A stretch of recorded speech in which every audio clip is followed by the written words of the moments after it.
Hello everyone, my name is Burak. I'm an investment and immigration advisor for foreigners in Turkey. In today's episode, I'm going to talk about the taxation system in Turkey, focusing on what foreigners need to know. I will cover different types of taxes, tax rates, how to pay tax, and other crucial information in this video.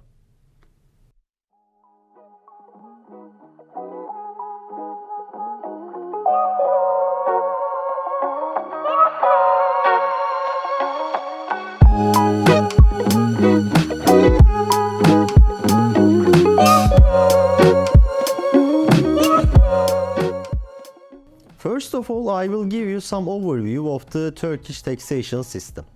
In Turkey, there are three types of main taxes. The first one is direct tax, the second one is indirect tax, and the third one is the other taxes. The direct tax is directly taxed from your income that you generate within that year. So it can be income tax, corporate tax. For example, if you have a corporation and if you make profit from that corporation, your corporation needs to pay the corporate tax.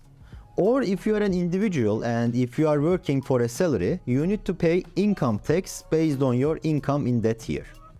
The second tax is indirect tax. Indirect taxes are the taxes that are not related with your income.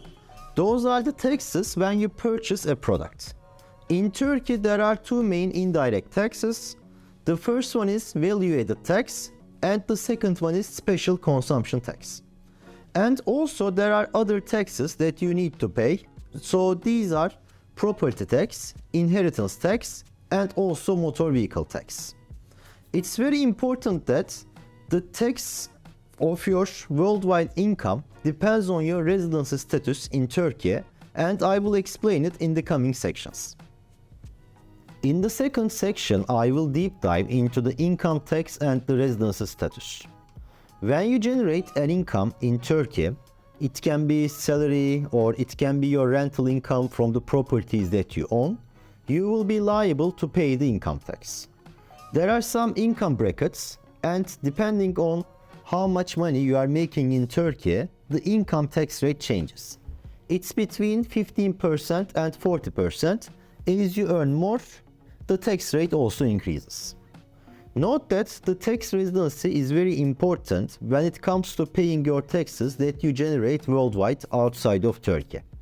If you stay more than 183 days in Turkey, then you will be considered as a tax resident in Turkey and you will be liable from the income that you generate outside of Turkey too.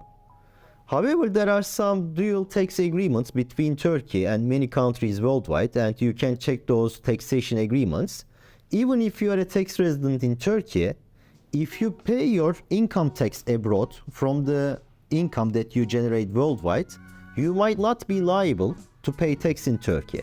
However, you need to check very carefully the tax agreements between Turkey and your home country. If you stay less than 180 days in Turkey, then you are not considered as a tax resident, and you will be only liable for the income that you generate in Turkey, and you will need to pay the income tax of this income. In the third section, I'm going to give you information about the corporate tax in Turkey. Corporate tax applies to all the companies operating in Turkey, including the foreign-owned businesses as well. As of 2023, the corporate tax rate is 20%. And it's calculated from the gross profit, which is the income of the business minus the expense of the business. In section 4, I'm going to give information about the value-added tax and the special consumption tax. Value-added tax applies to the goods and services sold in Turkey. It's usually reflected in the final price of the product, and the consumer, the last consumer, directly pays that tax. The tax is 1%, 8% or 18% depending on the product. For example, for very basic products that are needed for every life, such as bread, the VAT is 1%. For products that are not luxury but that are used every day, such as shampoo or toilet paper, it's 8%.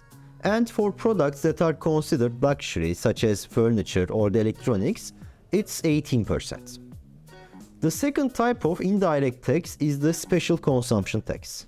It's taken from the products that are considered to be luxurious or that are considered to be harmful to the environment or to the human. So for example, this tax is applied to tobacco products, it's applied to automobiles, it's also applied to mobile phones, and there are also other products that the special consumption tax is applied. This tax rate depends from product to product. For example, for cars, it can go as high as 220% if the engine size of the car is more than 2000 cc. And for mobile phones, depending on the price of the mobile phone, it can go as high as 50%.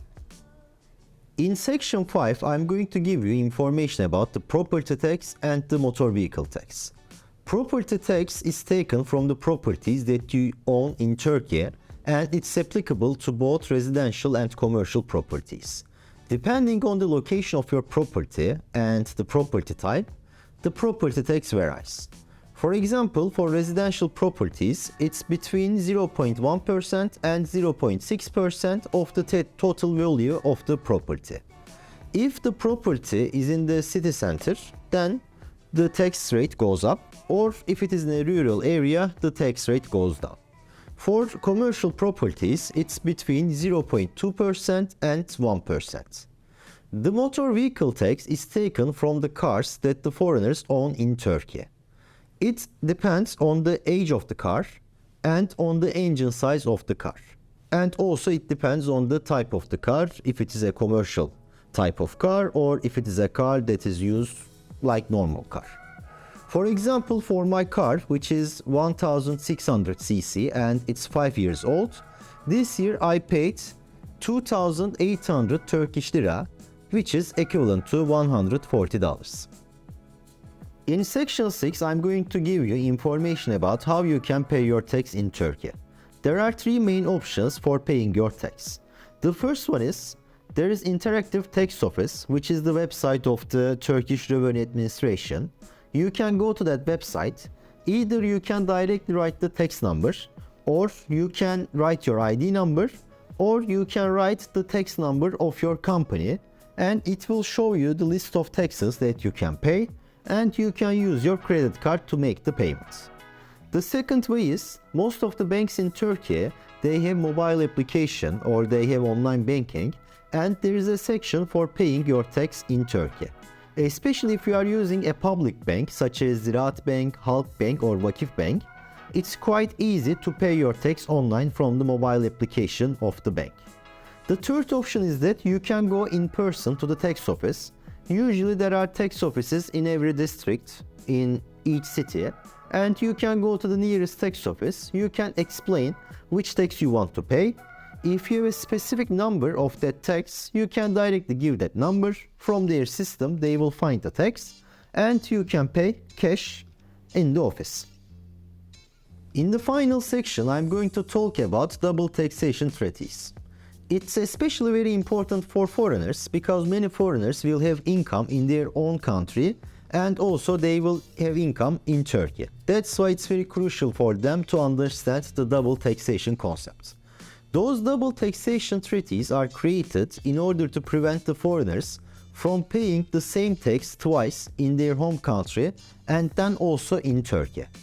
Turkey already have tax agreement with 14 countries that are in effect, and these agreements are aimed to prevent double taxation both in that country and also in Turkey. It's very important that you work with a qualified tax advisor or with a qualified lawyer who is informed about this subject to understand about your tax liabilities and in Turkey and which taxes you can prevent from paying twice in Turkey. Thank you very much for watching this video. I hope it will help you to understand the basics of the taxation system in Turkey. If you have any questions, you can always feel free to comment and I will reply as soon as possible. I would also appreciate a lot if you can subscribe to my channel to be informed about the future contents about Turkey. Thank you very much and have a good day.